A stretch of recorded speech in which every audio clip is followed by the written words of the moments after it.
Hello and welcome to another episode of Lexx Education.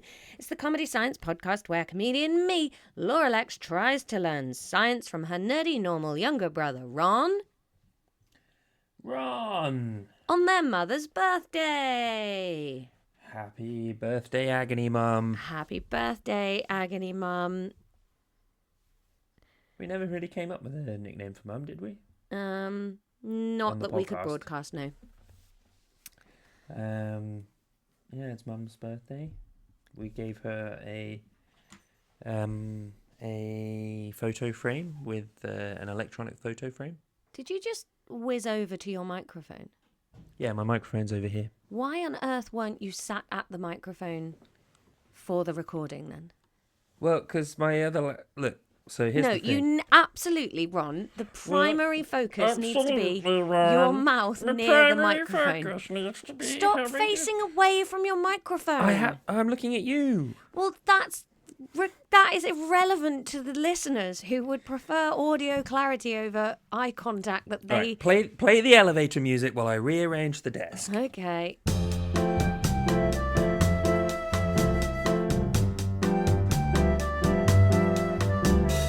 Okay, right. How's this? Yeah, that's much better. It just sounds clean and crisp and professional. You shut up. I just think, let's just say route one for the podcast. We're nearly 5 years in now. Let's say the audio quality tries to be our main concern. Why change it now?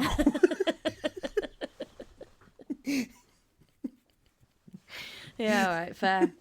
I think that seems like a huge veer. What listeners have always enjoyed about Lexx Education is how well the hosts can make eye contact across a couple of 100 miles via video chat.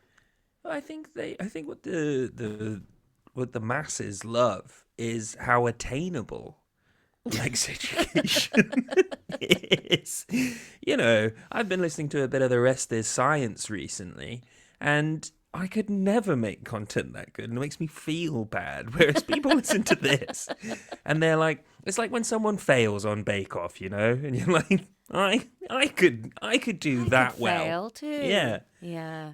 That's us. We're the soggy bottoms. The soggy bottom boys. Ah, yeah, fair. All right. Well, now I feel better about our product. Hooray! But I would still prefer you, please. I'm going away from the microphone now. And now I'm coming way too close. Oh, that was horrible. I'm so happy that this is a you edit and this is not my problem. It's a me listen and then upload. Yeah. I'm recording with youngest sister of the podcast today. Oh, what are you going to do? I'm going to tell her all about Kilkenny. Okay, what's that? That was the town I was in at the weekend in Ireland. And I went to a castle there, Ron. They killed Kenny. Is that... They do have some merch along those lines, yeah. Is that a reference to that? I don't think so. No, that would be weird, wouldn't it? It's a small... Well, actually, technically, I think it is a city. It's got 2 cathedrals, but let me keep my powder dry for Meg. But I went to a medieval museum, and then I went to the castle that they have there, and they have Megaceros antlers on the wall. Oh, Irish elk. Yes. Is it Megaceros? Maybe. That might be something else. But yeah, and they've dug them out of peat bog, so I thought that would be fun to tell Meg about. She loves a peat bog Meg. Peat bog Meg, that's what they call her. Peat bog Meg. Well, that's nice, isn't it? Youngest sister of the podcast has just become an actress. We're quite excited about that.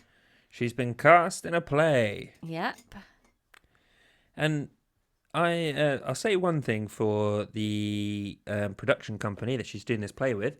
Great range on the productions they choose to put on. The one that they've just done that Meg, I think, missed the casting for was they're doing a production of The Good Life with Felicity Kendall. Yes.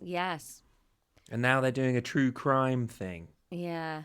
And youngest sister of the podcast loves true crime. Maybe they've listened. Ooh. Maybe that's why they've cast her. They've heard her epic This is background. where we find out it's just a one-woman show. Yeah. Well, I'm going to try and go and watch opening night just before my tour starts. Quick jaunt up to Inverness. I'm going to try and make it there if I'm not sailing with Agony Dad. Are you going in September now? August or September, yeah. Isn't that hurricane season? No. Oh. Not here. Maybe somewhere. When's hurricane season? I don't know. I don't think there is a hurricane season. There is in the tropics, not here. Yeah, then we're fine. Going to Ireland. Oh, you should go to Kilkenny. I hear they've got 2 cathedrals. They have, Ron. They really... And it's not big enough to warrant 2 cathedrals, to be perfectly honest. No, but you got to have something to do, don't you? Yeah. Go on a cathedral crawl. I went to a bar on my last night. I was like, right. And I'd gone out for a drink with some of the people from the show. And then I was like, I'm done with this. And I was like, I'm going to go home. And then on my way back home, I thought to myself, don't go straight back to the hotel room and just watch Real Housewives. That's a shame. And I walked past a pub that was playing live Irish music. And it was a guy with a guitar and he had a lovely voice. And I thought, do you know what? I'm going to go and sit in there and have a drink on my own and just watch this music for a bit. Because this is my new life resolution post-Australia, right? So I was like, cool, going to go and do that. Sat down to watch this music. And honestly, the world's most miserable Italian man sat down opposite me and started talking to me. And he was so miserable about his life. But it was also completely baffling. And I couldn't quite hear a lot of what he was saying because of the music. And his accent was quite strong. But basically, the gist of it, he was like, I live in Kilkenny. And I was like, oh, that's so lovely. It's lovely here. And he was like, no, it's terrible. It's boring. Everything's boring. And I was like, oh. Live somewhere else then. Why do you live here? And then he went, there's nowhere like Kilkenny for earning money. And I was like, Is there? Oh, I had no idea. It was this hot spot of financial bother. And he was a chef in a hotel, or in a restaurant or something. So I was like, oh, maybe, I don't know. It's very touristy. Maybe this is a great place to be a chef. I don't really know. And then I was like, oh, well, great that you're earning loads of money then. And then he started talking about how boring it was. And then I said, well, maybe that's better for your money then because there's nothing to spend it on, so you're saving more. And then he got a packet of cigarettes out of his pocket and he went, yes, but these cigarettes, €18. €18 for these cigarettes. And I was like, I have no idea if that's a lot or cheap. I genuinely don't know. And he was like, how much are cigarettes where you're from? And I was like, I don't know. I've never bought cigarettes It's before. cheaper than the UK, but it's more expensive than the rest of Europe. Right, okay. So I was just... It's probably 3 times what you'd pay in Italy. Interesting. So that was his problem. Because he just kept unblinkingly staring at me like I was like an idiot stood in oncoming traffic going, €18. And I was like, I've got no context. I don't know how much but then all he could say. So then he was like, he was really boring and miserable. And I was like, oh God, this is tedious. And then he starts trying to flirt. And he went, you have very beautiful blue eyes. And I was like, yes, thank you.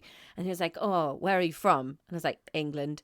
And then he's like, yeah, but where are your parents from? And I was like, also England. And he was like, no, where are they from? And I was like, oh, I guess my dad's from Scotland. And then he was like, yeah, it's the mix of the 2 cultures that gives you these beautiful eyes. It's not, because it's the same fucking gene pool, mate. It's been rattling around in that petri dish for thousands of years. And then here was the most baffling part of his terrible chat. He said, how old are you? And I went, oh, I'm 40. And he went, oh, you don't look a day over 32. What a specific fucking age. I would say there's not a wild amount of difference really between 32 and 39, which I am, but I couldn't be asked with that chat. God, it was so annoying. I've never downed a gin and tonic quicker. And I was so cross because I was like... Because you had to get him home and fuck his brains out. Well, it turns out he's the richest chef in Ireland, Ron. He reeks of cigarettes. But now that I know that smell is just riches, now when I meet somebody in Kilkenny and they stink of fags, I'm like, God, you are rolling in it, mate. It was so annoying, Ron, because normally in a bar like that... the time that you wanted to spend listening to the Irish music. Yeah, because normally you'd put headphones in or something to stop someone coming, sitting down and chatting you up. But I couldn't do that and enjoy... Like, how rude would it be to sit down opposite a live singer and put my AirPods in? You know, in all a the world pubs, of I've chosen yours, but I won't be neurodivergencies, I think that would be fine. Yeah, I'm sure he wouldn't care. I'm sure he gets worse in tourist season, but God, it was very irritating. He's Ron. probably seen this Italian man do this every week. Yeah. Oh man, I ran away. Last night I watched a film, Ron. Oh yeah, Yeah, I watched Wuthering Heights last night. the new one. Yeah. Yeah. Oh, how did you find it? You like it? Was that good for you? I didn't dislike it. Like, I watched the whole thing, which is a big deal for me. So I must have quite liked it. But I didn't love it. I wasn't like, gosh, I'm enthralled by this. I think I liked the story of Wuthering Heights more than I liked the film. So that probably kept me in it. It was a bit Tim Burton-y, and I felt like they focused a lot on the very beginning and then didn't focus enough on their cruelty as adults personally, and they were kind of letting the set and the oh, don't worry, yeah, you type instead. I'll tell you about this later. I'm listening. I'm listening. Sorry, we're doing this during work hours. I just have to send a message. Whose fault is it that we're doing it during work hours? Mum's? Yours. You forgot about our record last night, Ron. This is why I had to watch a bloody film. Okay, carry on. You were watching a film. It was Wuthering Heights. Yeah. I thought it was Tim Burton-y. Yeah, it was very like OTT costumes, which I did enjoy, all of the set dressing and all that sort of stylized stuff. But then I felt like that kind of overtook the grittiness of them being hateful. I don't think they were hateful enough. Oh. I saw the trailers for it. It looked far too horny. It was quite horny. I couldn't be bothered with it. I also don't care for the subject matter or any of the people involved. No. So it's not really for me. No, but we just got an HBO subscription, so I'm just watching some of the things that keep HBO popping is up. great. Yeah, but I was having one of those nights, where you can't... I watched a bit of Housewives, and then I was like, don't waste your whole evening watching these squawking crows. And then I watched a bit of The Pit, and I couldn't really focus on that. And then I watched a bit of Succession, and I couldn't really focus on that. And so I was like, put a film on that you already know the storyline. Because then it doesn't matter that you can't focus. I like John Oliver on HBO. Oh, I haven't watched good. that. That's very good. I did find on something I was watching last night, one of the ones I was flicking through, Pop Culture Jeopardy, Ron. On HBO? On one of the streaming services that I was leafing through last night, which was probably Prime, I think. But it's just pop culture. Yeah, but it's still Jeopardy. It's better. Is it with Alex Trebek? No, it looked like a younger guy. Oh. Maybe Ken Jennings, the new guy. Yeah, maybe. But there's something. That is something. God, I wish Jeopardy was readily available. Yeah. I can't understand why that format hasn't crossed the pond. It has. Oh yeah, we talked about that, didn't it? But that's relatively recent, isn't it? Yeah, last couple of You years. think such a clean-cut quiz format that would have conquered the world? Yeah, I don't know. Can they do a quiz in the UK without boring you fucking senseless in between the questions? I don't know. Oh God, watching Richard Osman's House of Games, and it is just the most soulless, joyless half an hour. It's like, and now it's this round. Did you get this? No, you didn't. Which prize do you want? Oh, the deck chair. That'll go lovely on your deck. Now it's this round. What do you think? Oh, I thought it was this. It's not that. It's not even close. Okay, next round. God, I fucking hate it. It's very gentle, isn't it? It's as if they're... It's no bridge of lies. It's not even there's not even enough tension for it to be as if they've all been forced to be there. It's as if they're all sat in an airport and their flight's been delayed and it's the only thing they can think of to do. And where they find the people that go on this show, if I were you, someone in show business, I would be devastated because whatever sort of facility or under a bridge that they've cleared out to get these people. One of the questions was, What do you reckon the arm span of the Cristo Redentor statue in Rio is? You Yeah. know, the Christ Redeemer statue. What ballpark would you go in? Oh, In feet, please. the arm span. 80 feet? Do you know what, Laura? I think, I can't remember exactly. It was somewhere in the sort of 70, 80, 90 range. Okay. Yeah, bang on. Do you know what the first guy said? Who went on to win the episode? Do you know what he said? No. He said 1,200 feet. Wow. That's like a mile.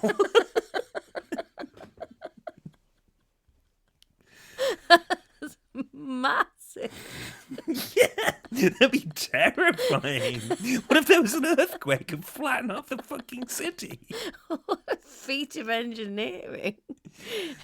What is the span? Your arm span is roughly your height, isn't it? Yes, so it'd be a mile up and a mile across. And I'm pretty sure he's wearing like a bit of a robe situation. So Yeah. he's, it's flat under there as well. Yeah, they'd have cleared out a lot of the local city to have built that.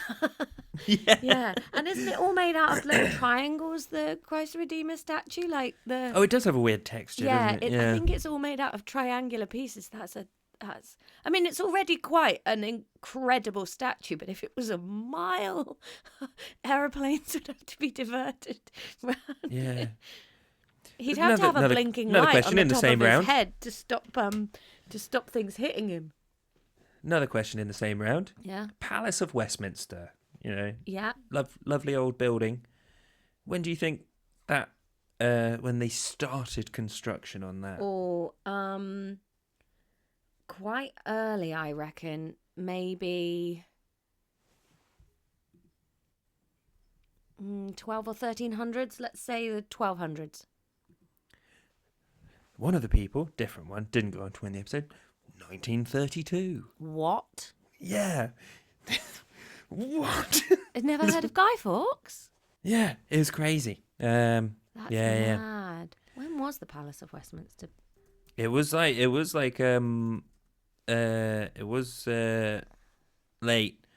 No, early. When it began construction. Originally constructed in the 11th century. So I was a tiny bit late. Okay. And then basically the one we have now was built in the 1800s. Yeah. But the oldest bits, then. Yeah, all right. But anywho. I think what we're learning from this is that I could clean up on Richard Osman's House of Games. Oh. He's leaving though, isn't he? It's going to be a new person's House of Games, I think. Oh, he does that to shows, doesn't he? He's a businessman, really, isn't he? Yeah, he's just a guy. I don't get it. I don't super get it, but there must be something really comforting about him, I think. I think that must be the appeal. That just sort of like, he's really smart. He seems nice. He is nice.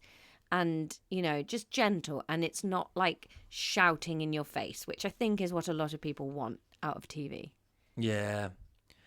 Yeah, and then you've got Impossible of a lovely sauce. Lovely sauce. Yeah. Which I quite like the format of that one, but again, it's like there's been a carbon monoxide leak, but only around the host. I also like Rick Edwards. He just phones that in for some reason. I like him too, but maybe that's a stylistic choice that they've made. By the way, did you hear Anne Robinson died? No. She died like 8 months ago and her family didn't tell anyone. Oh, bank.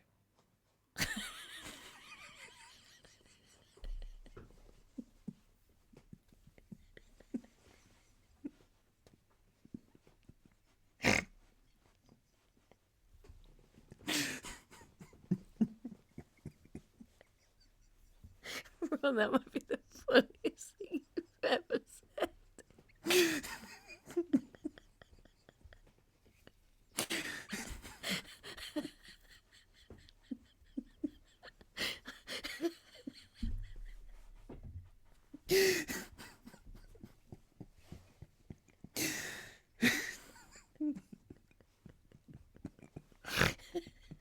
It's going to be my new go-to phrase when people die now. Oh, bank.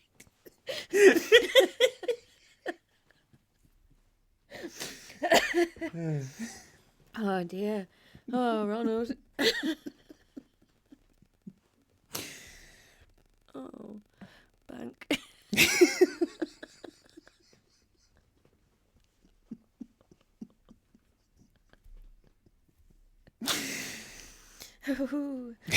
Watched a bit of Bridge of Lies. Yeah.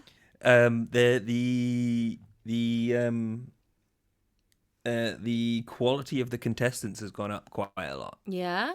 Yeah, so you got people knowing things going across the bridge, which is great.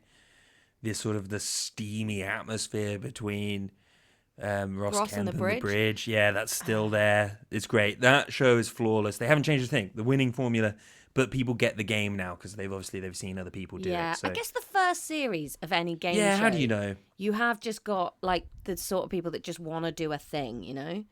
Yeah, people still don't clean up all of the ones they know.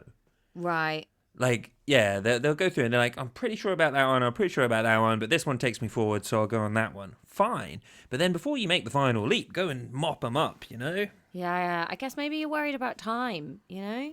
Yeah. Oh, I'd love to do Bridge of Lies. Yeah, Bridge of Lies is peak. You don't make loads of cash, though. But you have a lovely day out. Yeah. You get to walk on a big screen. You get to walk on a big screen. You get to show up the bridge, and although you just get like football guys that have scored 3 goals in a World Cup final, and oh no, Ribley Bibley's only scored 2 goals in his World Cup final. Yeah, fuck off. Well, we'd give that one to Dad. Yeah, but what if it like the first one's boats and then the second one's football? We can't give them all to Dad. That's true. Well, Tom could do football. Yeah. Then obviously you'd pointless. get science. Yeah, I get science. Do you think it would be funny to go across the Bridge of Lies and every time you step on one, you say bank? only if they've listed a specific bit that we did after our Robinson's No, but you could see how many catchphrases from other things you can get in, you know? Yeah, you could step on it and be like, that's a pointless answer. Yeah. Or this is untenable here. Yeah. I'll have a pee, please, Ross. That was the impossible answer. Yeah. I'll take whatever the thing is for 100, please, Ross. Yeah, there's lots to go at. What is a Ribley Bibley? Bank. Yeah, bank. Yeah, that would be a fun way to play on a game show. Yeah, break the fourth wall all the time. Yeah.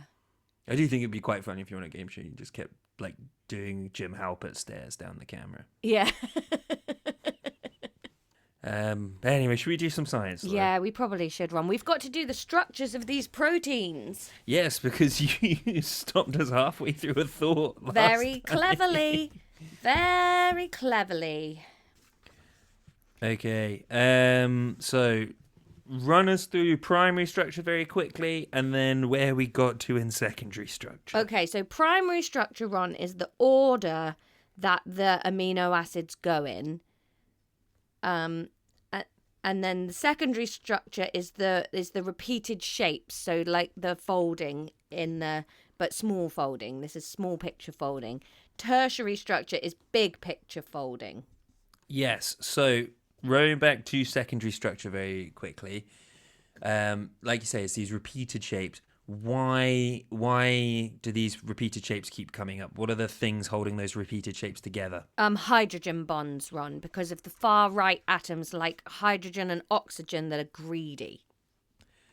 Oxygen is not hydrogen. Hydrogen is the one that gets its electrons stolen from it. Because hydrogen is just a proton and an electron, so it's easy to steal from. Yes, and then these hydrogen bonds can be made between the sort of the core atoms of an amino acid, so they happen all fucking everywhere. Yeah. Which is why you get these repeated shapes. Now, there are two. What you need to know about hydrogen bonds as well is like we've talked about ionic bonds, covalent bonds, and metallic bonds and stuff in the past.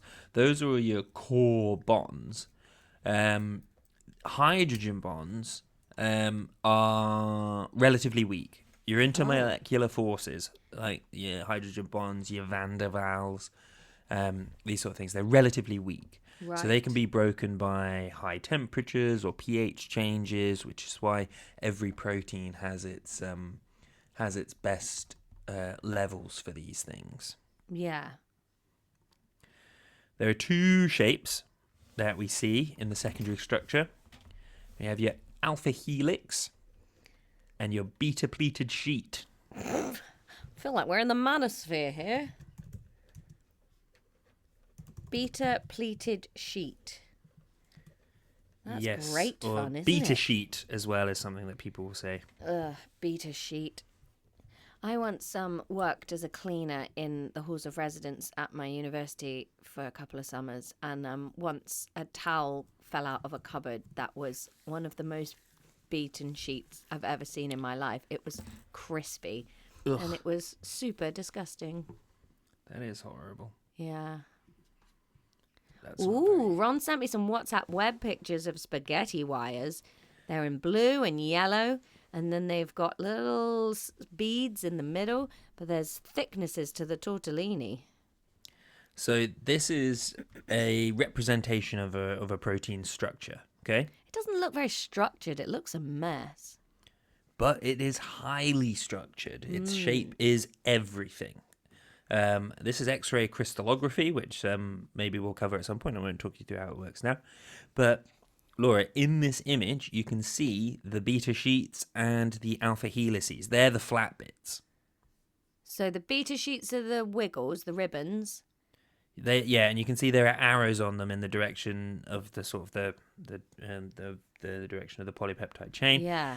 They go down the middle, and then you've got the curly helices as well. Yeah, all right. Because there's some that are really thin wires, and then there's some that are flattened out.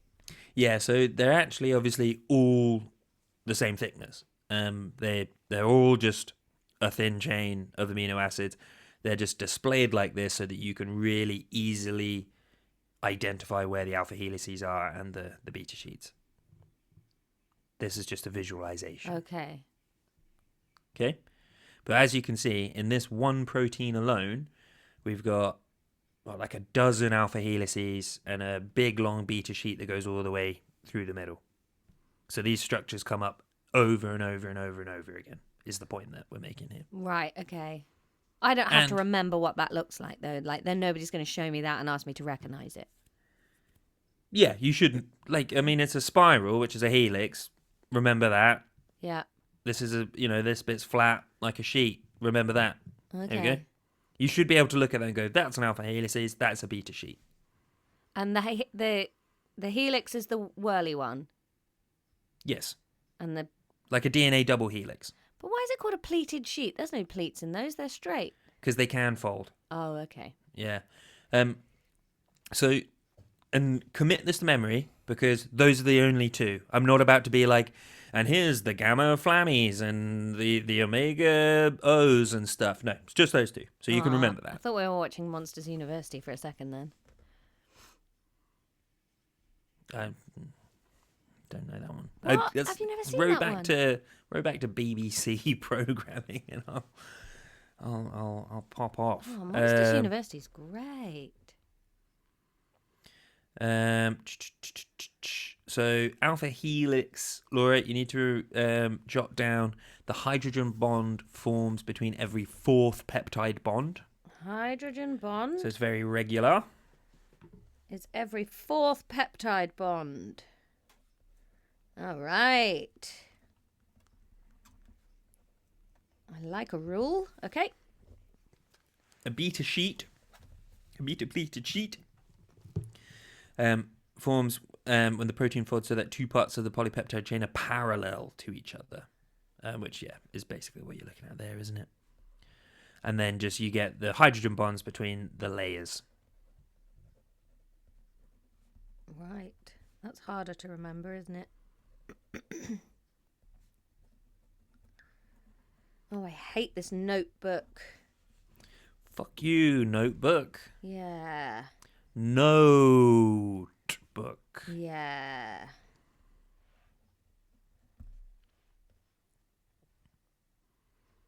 I'm tired. I've got to go back to Ireland tomorrow. Oh, grim. Yeah. Norland. It's only one night, and then I'm back, and then a gig in London, and then home. So not too bad.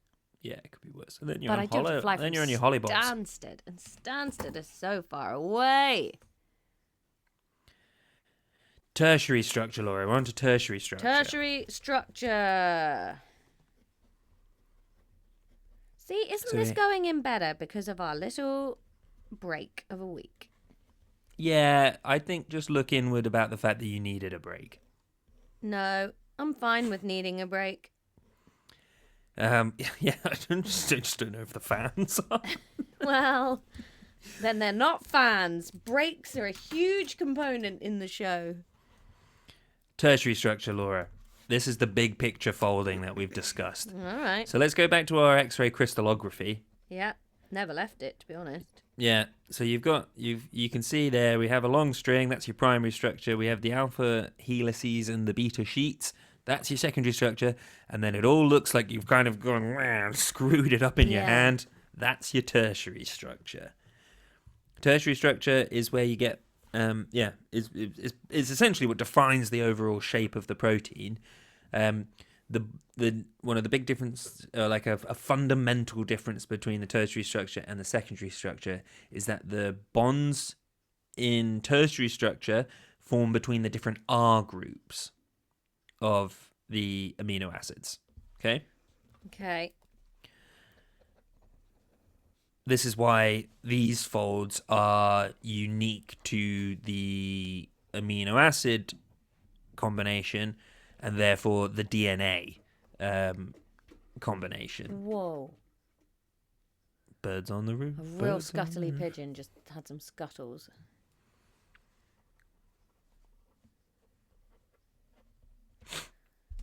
Right, Okay. sorry. So the tertiary picture, the tertiary structure then, this is about the bonds between the R groups. Yep.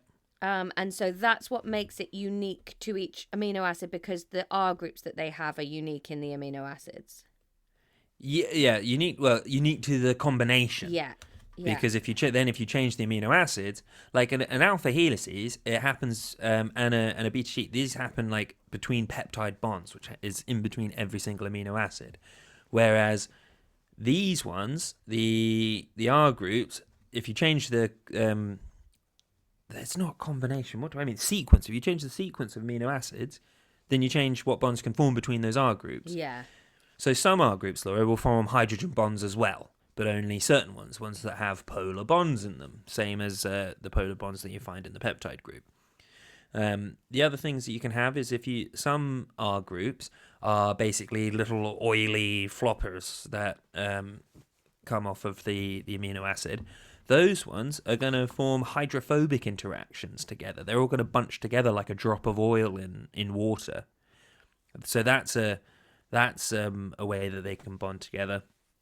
Some of the R groups are charged, so they'll literally just form ionic bonds between each other. They're just like magnets that all like loop next to each other and get sucked in. And then write all this down. What down? All of these things that I'm saying. Well, some of it's been sound effects. You can't be like, we need pizzazz and then hate the sound effects. Because you were excited about it, I assumed it was flavor text. No, this is all good stuff. Oh, okay. So what am I writing? What I've written so far, Ron, I've written bonds between the R groups unique to the amino acids because of the unique combos of R groups. Yeah, so some R groups can form hydrogen bonds between them when they have polar bonds. Okay, so,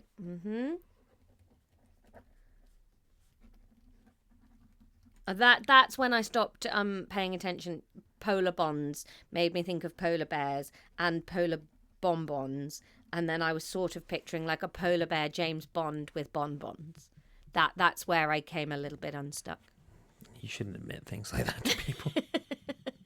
Well, it's what happened, and that just is a truth. Then I started thinking about how I've finished up this and I've got to walk the dogs, and then my next meeting is 2:30, and then I was like, dentist time. No, because No? That it's you weren't after midday. Midday has special significance, and so I often forget that midday doesn't take any longer to get through than other times. And I think, there's a big long gap at midday that's like an extra hour or something. But then I'm like, be careful. 2:30 will get here quick because 12 o'clock won't stop it coming. Don't admit stuff like that to people either. That's weird. Do you not sometimes think some times of day have significance and they just feel like a little barrier? Well, of course they have significance, but no, I don't think time stops. Yeah, I feel, yeah. So some of them are oily floppers, and they'll form weak hydrophobic interactions, bunching together like drops of oil.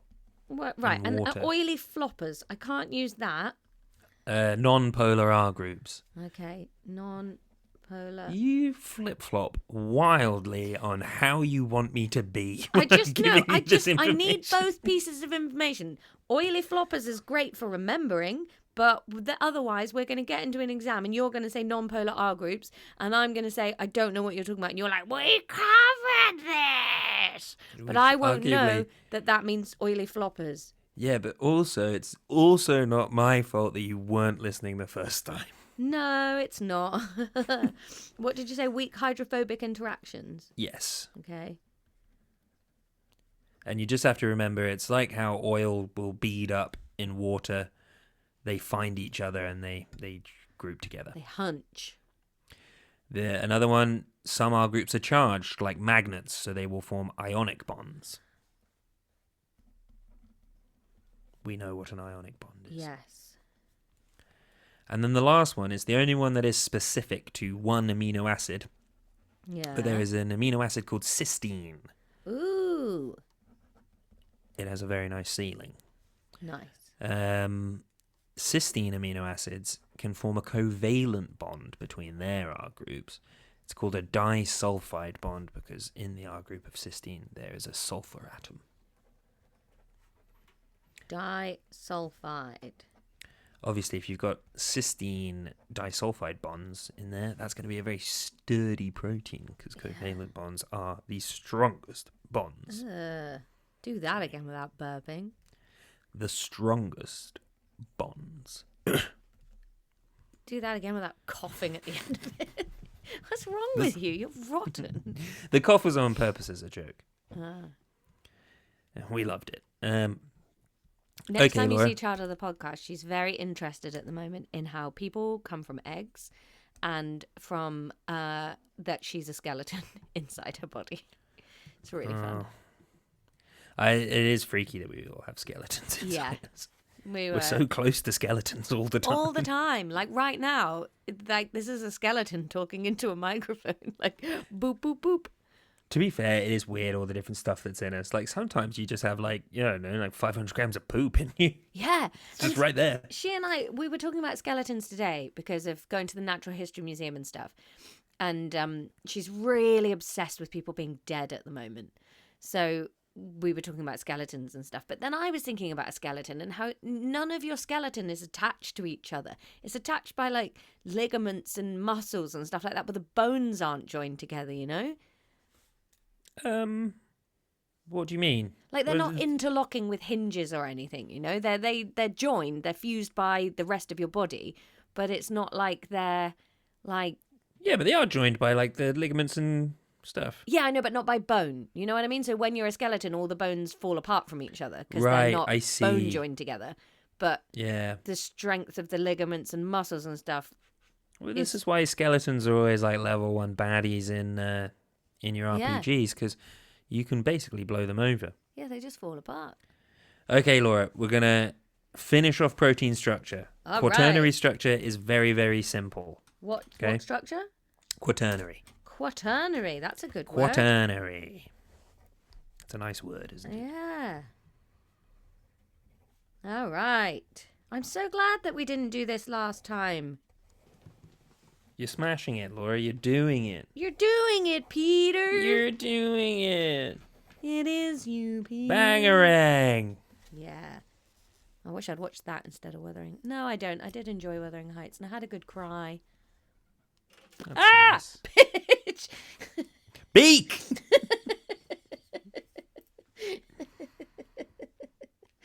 Hey, he's a scuttler, this one. Okay, so quaternary structure, Laura. If we go back to our protein crystallography that we can see there, Yeah. you see how some of it's yellow, some of it's blue. Yes. Those are two different polypeptide chains. Okay.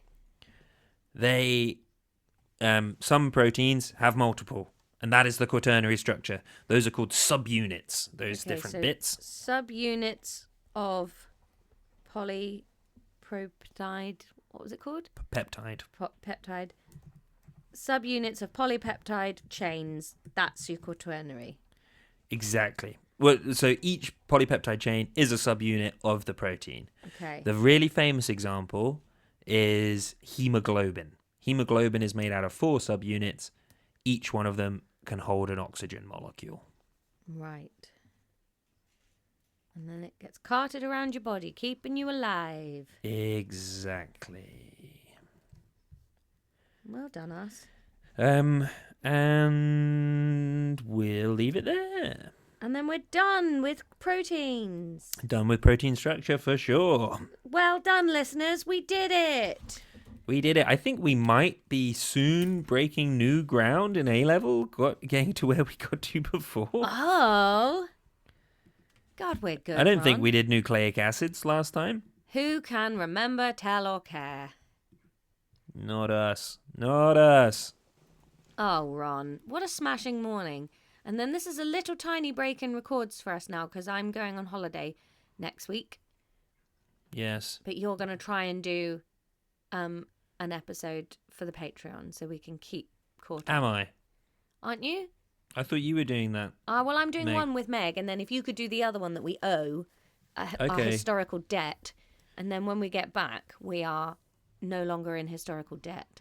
Yeah, maybe I'll find a guest, or maybe Meg and I will just play Wheel of Fortune. Ah, beautiful. All right, Ron. All right, losers. We're going shopping. Get in. Class dismissed. Bang.